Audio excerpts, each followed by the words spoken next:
मध्य प्रदेश के मुख्यमंत्री डॉक्टर मोहन यादव ने भोपाल में जनजातीय शिल्पग्राम महोत्सव 2025 का उद्घाटन किया। इस दौरान उन्होंने भारत पाकिस्तान तनाव पर खुलकर बयान दिया।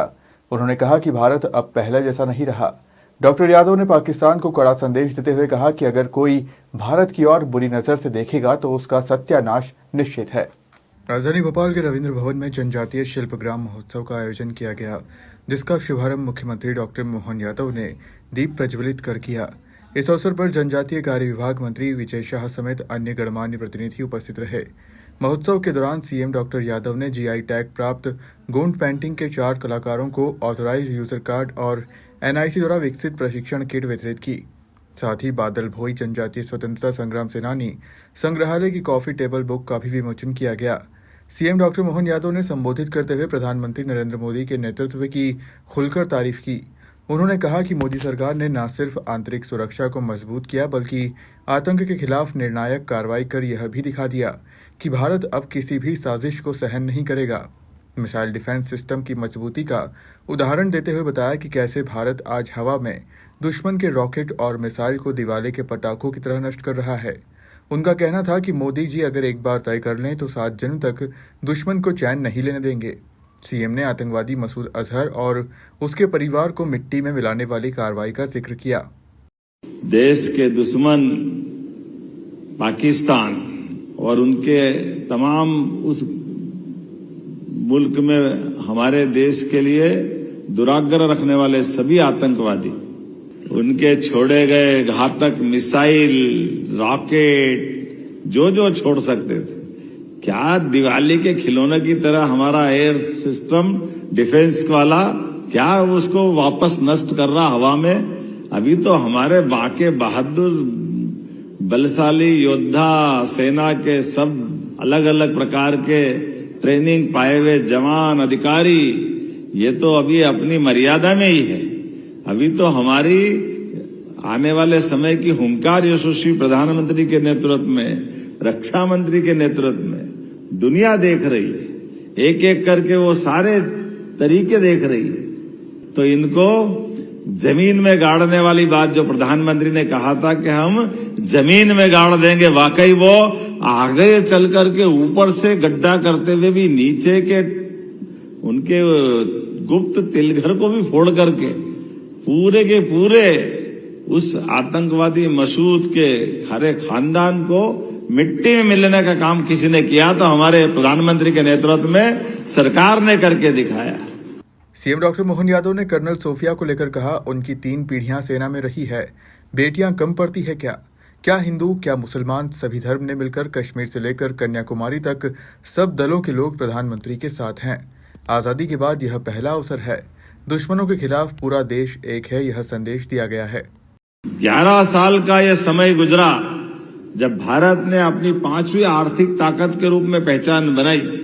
कितने सारे क्षेत्रों में बदला, कितने प्रकार के परिवर्तन आए, लेकिन सारे विकास के करते करते हमारी सेना को भी सन्नद्ध किया।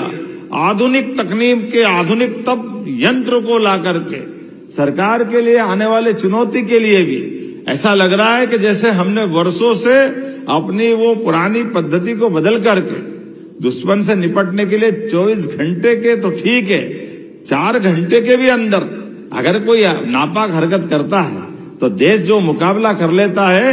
वाकई में प्रधानमंत्री जी को बधाई देना चाहता हूं, अभिनंदन करना चाहता हूं। जिस प्रकार से बदला लिया गया, एक साथ जैसलमेर, पंजाब, हरियाणा, जम्मू कश्मीर, चारों तरफ से उन्होंने आक्रमण किया, लेकिन चारों तरफ के आक्रमण को दुनिया के नक्शे पर ये गलत है, हमारी सेना ने भी कार्रवाई करके बता दिया। और हमारी वो कर्नल सोफिया, क्या बहनों का आनंद आया है। कर्नल सोफिया क्या धूमधाम से हिंदी बोल करके मध्य प्रदेश का मान बढ़ा रही थी। जोरदार अभिनंदन करो, देश का मान बढ़ा करके। भारतीय सेना में जिसकी 3 पीढ़ियां अपनी बात रख रही थी, हमारे लिए सौभाग्य की बात है। बेटियां कम पड़ती क्या? एक बार बेटियों के लिए जोरदार ताली बजा दो अपने इस पूरे देश के अंदर। और पूरे देश में क्या हिंदू, क्या मुसलमान, सभी धर्मों ने मिलकर के कश्मीर से लेकर कन्याकुमारी तक सब दलों ने एकजुटता के साथ प्रधानमंत्री के लिए आजादी के बाद का ये पहला अवसर है जब हमारे बीच में से सारी विरोधाभास को अलग करके दुश्मनों के लिए पूरा देश एक है, ये जो संदेश दिया है वाकई इस संदेश की आवश्यकता थी।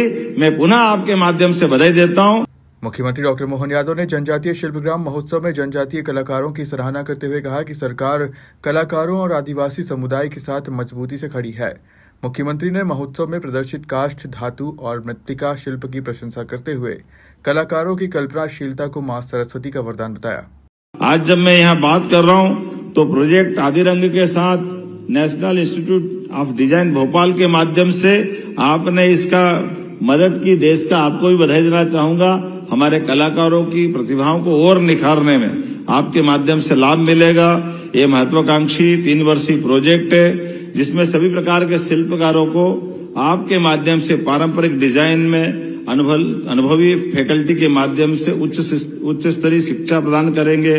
इनोवेशन और रिसर्च के आधार पर कलाकार नए कौशल और तकनीक के माध्यम से अपनी दक्षता को बढ़ाएंगे। प्रशिक्षित कलाकार भविष्य में मास्टर ट्रेनर के रूप में रहेंगे। मैं विभाग को बधाई देना चाहूंगा जिनके माध्यम से आज हमारा अपना खास करके ये जो हमारे लिए सौभाग्य की बात है कि आज का ये जो मौका है हमारे अपने इस भोपाल में आदिवासी भाई बहनों की क्या मन में संभावना और क्या इज्जत है। हमने अपने इस रेलवे स्टेशन का नाम बदल करके हमारी आदिवासी रानी कमलापति देवी के नाम पर रख करके जोरदार अभिनंदन करो। हमारे आदिवासी भाई बहन के प्रति क्या मान सम्मान है बताने की जरूरत नहीं। हमारी सरकार बनने के बाद भी टंटिया मामा के नाम पर हमने खरगोन में विश्वविद्यालय बना करके हमारी पूरी भील, भिलाला, बारेला उस क्षेत्र का सम्मान बढ़ाया। और पहली कैबिनेट अगर किए तो हमारी गोंडवाना की रानी दुर्गावती के नाम पर जबलपुर में करके हमने अपना संदेश दिया है कि रानी दुर्गावती का अतीत का वो गौरवशाली पक्ष, उनकी वीरता, गंभीरता, धीरता, अपने राज्य के साथ पानी जल संरक्षण की अलग अलग प्रकार की जो उनकी उदार लेकिन कल्पनाशीलता सबके सामने लाने के लिए, इतना ही नहीं, शंकर शाह, रघुनाथ शाह, हृदय शाह, इनके पूरे क्षेत्र के लिए भी मैं स्वयं मंडला भी गया था और उनके उस महल के जीर्णोद्धार के लिए 15 करोड़ देने की घोषणा भी करता हूं। वो अद्भुत रूप से उनका किला भी संरक्षित किया जाएगा। और आने वाले समय में आपने मंत्री जी सही कहा है, अपने अलग अलग क्षेत्र में मेले लगा करके 3 दिन के आप कल्पनाशीलता आगे रखो। हम साकार देने के लिए सरकार को आपके साथ खड़ा रख करके निश्चित रूप से पूरा करेंगे।